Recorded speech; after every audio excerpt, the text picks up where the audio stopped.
Assalamualaikum warahmatullahi wabarakatuh. Halo anak-anak ibu yang sedang berbahagia, yang insya Allah kalian beserta keluarga selalu diberikan kesehatan oleh Allah Subhanahu wa Ta'ala. Amin ya Rabbal Alamin. Pertama-tama ibu ucapkan selamat ya, kalian telah menjadi keluarga baru di SMP Negeri 147 Jakarta. Kalianlah anak-anak yang terpilih dan beruntung, karena banyak teman-teman kalian yang ingin sekali sekolah di 147 tapi mereka tidak lolos. Nah, maka dari itu jangan sia-siakan kesempatan ini untuk berlomba-lomba meraih kesuksesan selama nanti belajar di sekolah tercinta SMP Negeri 147 Jakarta. Buatlah orang tua kalian bangga pada kalian. Kalian adalah anak-anak hebat yang berkarakter baik, cerdas, dan berprestasi. Anak-anak 147 tidak ada yang bolos-bolos. Anak 147 tidak ada yang malas-malas. Dan anak 147 semuanya semangat belajar. Ayo semua semangat, walaupun kalian belum bertemu langsung dengan Bapak Ibu Guru dan bahkan belum bisa pergi ke sekolah. Semangat, semangat, dan semangat selalu.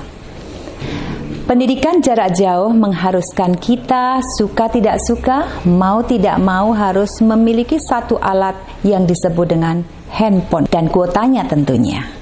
Bagi anak-anak yang bermasalah dengan kuota, jangan khawatir ya.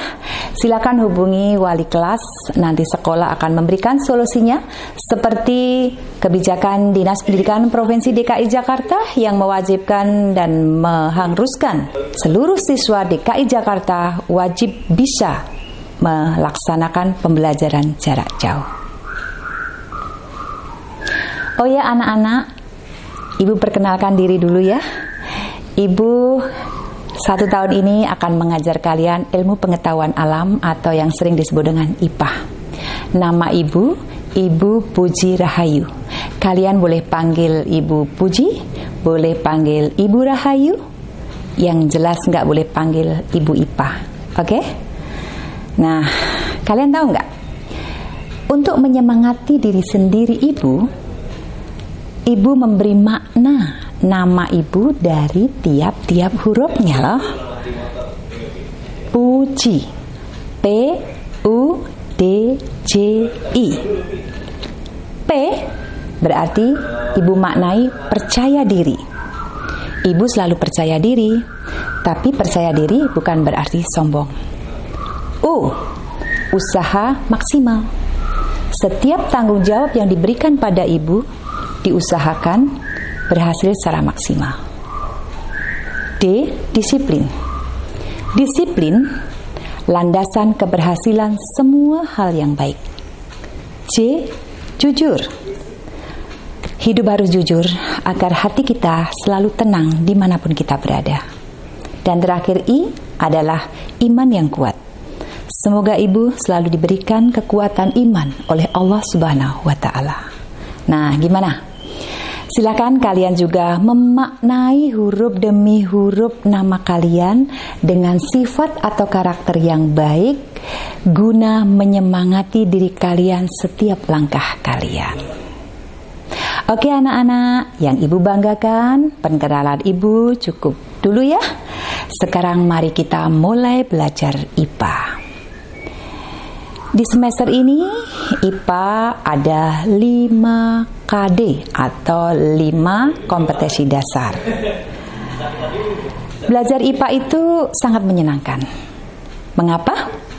Karena setiap kehidupan kita sehari-hari, konsep IPA selalu melekat pada kita. Contoh, misalnya kita sakit perut sebelah kiri. Kita punya konsep organ apa yang sakit? Oh, berarti ini lambung saya sakit. Apa yang harus saya lakukan? Kalau perut sebelah kanan, berarti ini jangan-jangan usus buntu. Tapi karena sakit semua, ya jangan lupa pergi ke dokter. Dokter yang tahu. Oke? Banyak hal yang menyenangkan dalam pembelajaran IPA ini. Oke? Yuk kita mulai belajar bab 1 sekarang.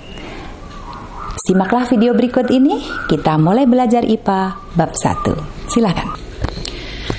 Baiklah anak-anak, kita mulai belajar KD1 atau bab 1 yang berjudul dengan objek IPA dan pengamatannya. Tujuan pembelajaran. Setelah selesai pembelajaran nanti, kalian diharapkan mampu 1. Menjelaskan besaran dan satuan, 2. Membedakan besaran pokok dan besaran turunan, 3. Menjelaskan satuan baku dan satuan tidak baku, dan keempat, melakukan pengukuran dengan menggunakan besaran dan satuan tertentu. Sebenarnya apa saja sih objek IPA itu? Objek IPA itu adalah seluruh benda di alam dengan segala interaksinya untuk dipelajari pola keteraturannya. Bila objek IPA adalah seluruh benda di alam, maka di situ terdiri dari makhluk hidup dan makhluk tidak hidup. Ibu yakin kalian sudah bisa membedakan atau memberi contoh mana benda-benda yang termasuk makhluk hidup dan mana benda-benda yang termasuk benda tidak hidup. Seperti pada gambar, itu sudah ada mana benda yang tidak hidup dan mana yang termasuk benda yang hidup. Di dalam ilmu pengetahuan alam, mengukur itu merupakan salah satu dari sebuah pengamatan. Untuk itu, pada bab ini kita akan belajar tentang pengukuran. Perlu kalian catat, selain apa yang Ibu jelaskan, sebagai referensi silakan dipelajari juga di alamat web yang tertera di dalam tayangan ini.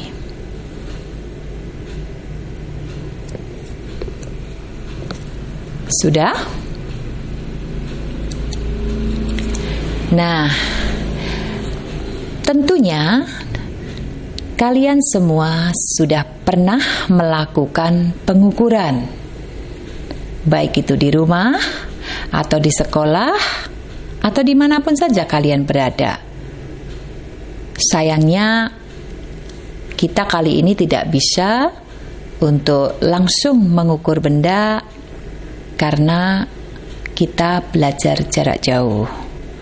Maka Ibu kasih contoh hasil pengukuran, ada 5 di sini. Yang pertama, panjang meja belajar Rendra 1,5 meter.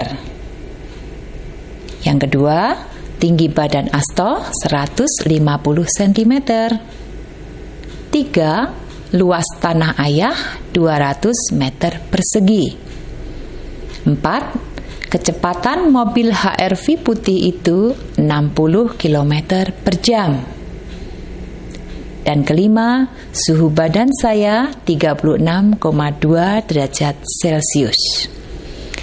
Dari contoh itu berarti kita sudah melakukan pengukuran. Yang tertera di sini adalah hasil dari sebuah pengukuran. Dari hasil pengukuran tadi, kita kelompokkan.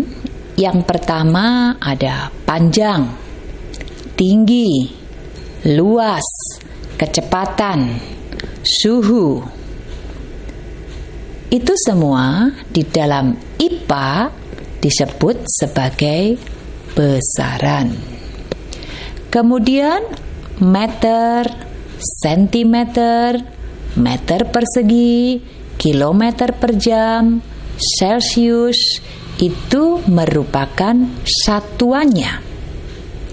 Dan angka-angka yang tertera di sini ada 1,5, ada 150, ada 200, ada 60, dan 36,2 itu merupakan sebuah nilai. Nah, jadi ternyata hasil pengukuran itu harus ada 3 faktor ini. Besaran, nilai, dan satuan. Nah, berarti kita bisa mendefinisikan apa yang dimaksud dengan besaran itu. Contoh misalnya panjang, tadi termasuk besaran. Ternyata panjang itu bila diukur memiliki nilai dan memiliki satuan. Alat pembanding besaran ini pun harus sama. Misalnya, ibu akan bilang, panjang meja belajar Rendra 1,5 meter kubik. Jelas tidak cocok, karena mengukurnya dengan perbandingan besaran yang berbeda. Atau misalnya, panjang meja belajar Rendra 1,5 derajat Celcius. Jelas itu juga tidak bisa. Maka sebenarnya mengukur itu adalah membandingkan besaran yang satu dengan besaran yang lainnya sebagai satuan. Baiklah. Jadi kesimpulannya adalah besaran merupakan segala sesuatu yang dapat diukur, memiliki nilai, dan memiliki satuan. Sedangkan satuan itu sendiri adalah suatu pembanding dalam pengukuran. Dan mengukur adalah membandingkan besaran dengan besaran sejenis sebagai satuan yang menghasilkan nilai dan satuan. Sekarang pertanyaan ibu. Apakah cinta, keadilan, dan kasih sayang termasuk besaran yang akan dipelajari dalam IPA? Silakan dihubungkan dengan materi yang terdepan tadi. Sekali lagi, apakah cinta, keadilan, kasih sayang termasuk besaran yang ada di dalam IPA? Gimana anak-anak? Sudah paham? Jadi kalau ibu bertanya, berapa besar cinta kalian kepada orang tua? Tentu jawabnya tidak berupa nilai, ya kan? Jadi yang namanya cinta, keadilan, kasih sayang bukan merupakan besaran dalam IPA.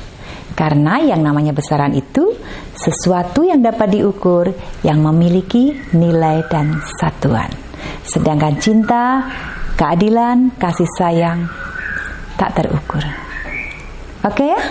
Baik, kita lanjutkan ke video berikutnya. Baiklah, kita lanjut. Sekarang kita akan belajar tentang besaran dan satuan. Besaran. Tadi didefinisikan bahwa besaran itu adalah suatu yang dapat diukur, memiliki nilai dan satuan. Besaran terdiri dari dua, yaitu besaran pokok dan besaran turunan. Besaran pokok adalah besaran yang satuannya sudah didefinisikan atau diartikan tersendiri secara internasional. Jadi, besaran pokok ini digunakan sama di seluruh negara di dunia ini.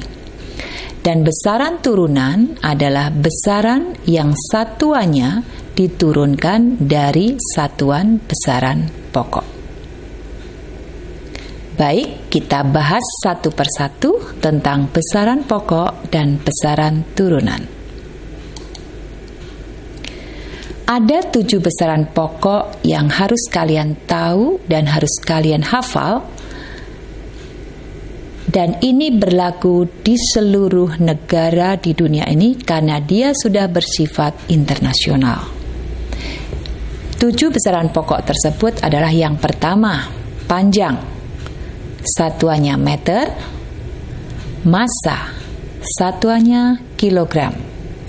Kemudian yang ketiga, waktu, satuannya skon, suhu satuannya Kelvin, kuat arus satuannya ampere, intensitas cahaya satuannya kandela, dan jumlah zat satuannya mol. Ibu ulangi sekali lagi, besaran pokok itu ada 7. 1. Panjang, 2. Massa, 3. Waktu, 4. Suhu, 5. Kuat arus, 6. Intensitas cahaya, dan terakhir jumlah zat. Itulah 7 besaran pokok. Selain yang ada di sini, berarti semuanya termasuk besaran turunan. Oke, kita lanjut. Nah, sekarang kita kepada besaran turunan. Besaran turunan tadi dikatakan bahwa besaran yang satuannya diturunkan dari satuan besaran pokok. Contoh yang pertama yang sering kita kenal di rumah, yang sering kita pakai adalah luas. Luas itu kita mengukurnya dengan cara mengukur panjang kali lebarnya. Panjang satuannya meter, lebar satuannya meter, maka satuan luas adalah meter persegi. Begitu pula dengan volume. Untuk mengukur volume, kita pasti melakukan pengukuran panjangnya kali lebar kali tingginya. Panjang satuannya meter, lebar satuannya meter, tinggi satuannya meter, maka volume satuannya meter kubik. Mungkin hal yang baru adalah massa jenis. Massa jenis itu bisa disebut dengan kerapatan benda. Misalnya kapas dengan kayu, itu massa jenisnya besar mana? Kerapatannya rapat mana? Nah, jadi itu disebut massa jenis. Massa jenis penjabaran dari besaran pokok massa dibagi volumenya, maka satuannya adalah kilogram per meter kubik.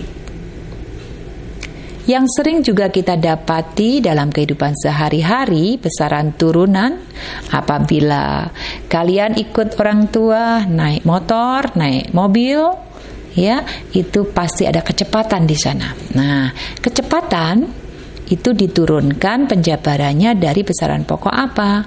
Perpindahan dibagi waktu. Maka satuannya adalah meter per sekon. Nah, yang lain ini adalah contoh, sama saja, silahkan bisa dipelajari. Ada percepatan, ada gaya, ada usaha, ada daya, ada tekanan, dan ada momentum. Dan semua besaran ini nanti kita akan pelajari satu persatu di jenjang SMP. Oke, anak-anak, bisa dimengerti? Jadi sekali lagi ya, besaran turunan itu penjabarannya dijabarkan dari besaran pokok. Anak-anak juga perlu kalian ketahui bahwa untuk menghafal 7 besaran pokok ada teknik khusus loh. Ini yang Ibu gunakan pada waktu Ibu sekolah dulu.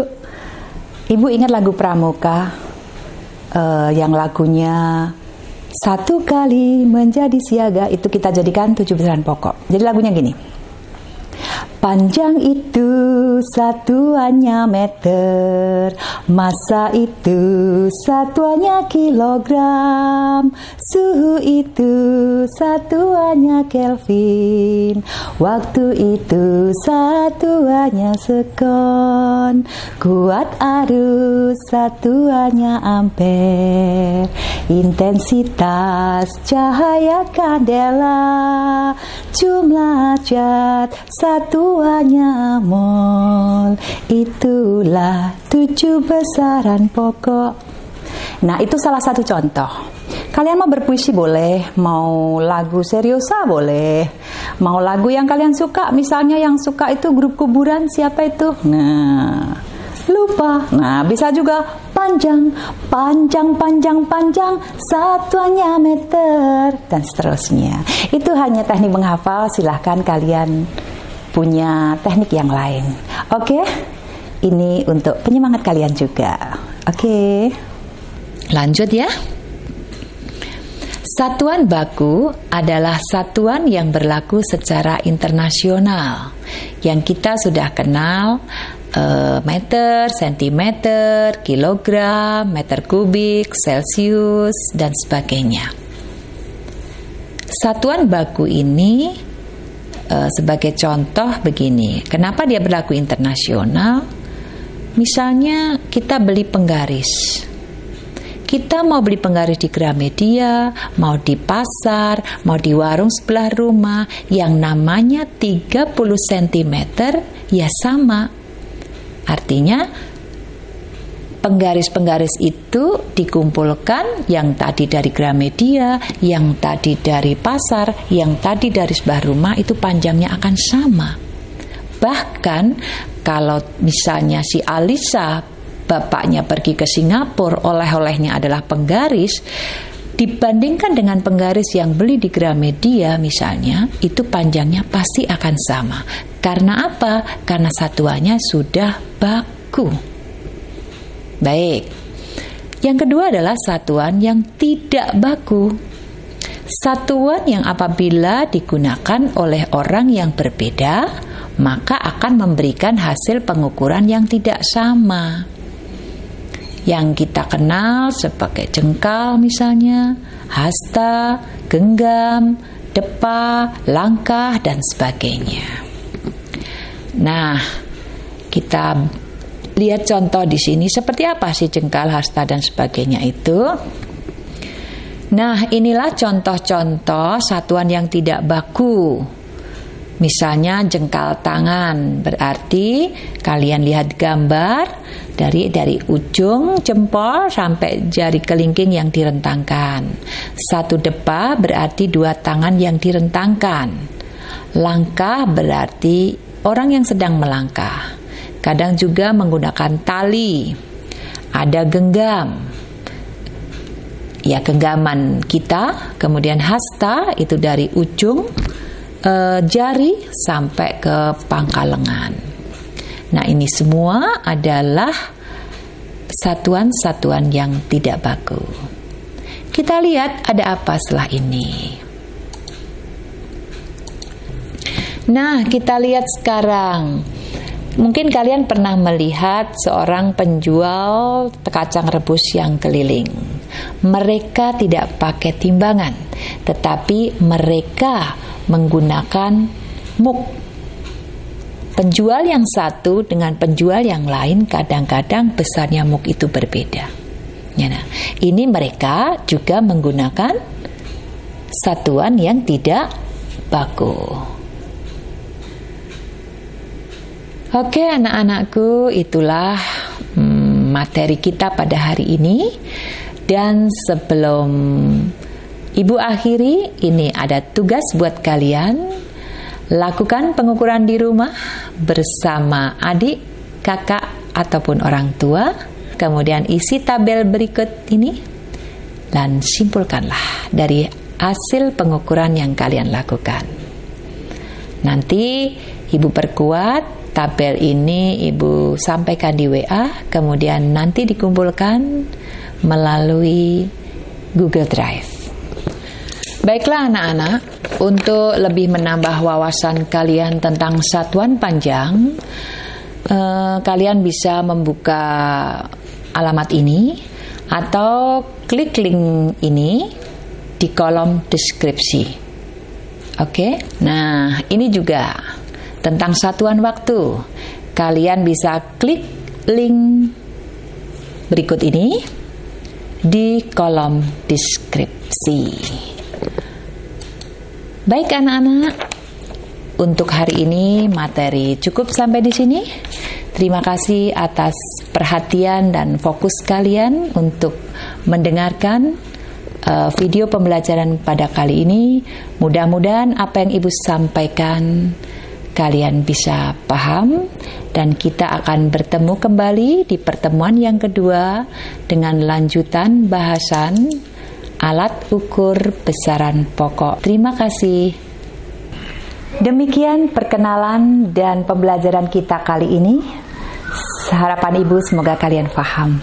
Oke, sampai ketemu di video selanjutnya di channel yang sama. Wabillahi taufiq wal hidayah. Wassalamualaikum warahmatullahi wabarakatuh.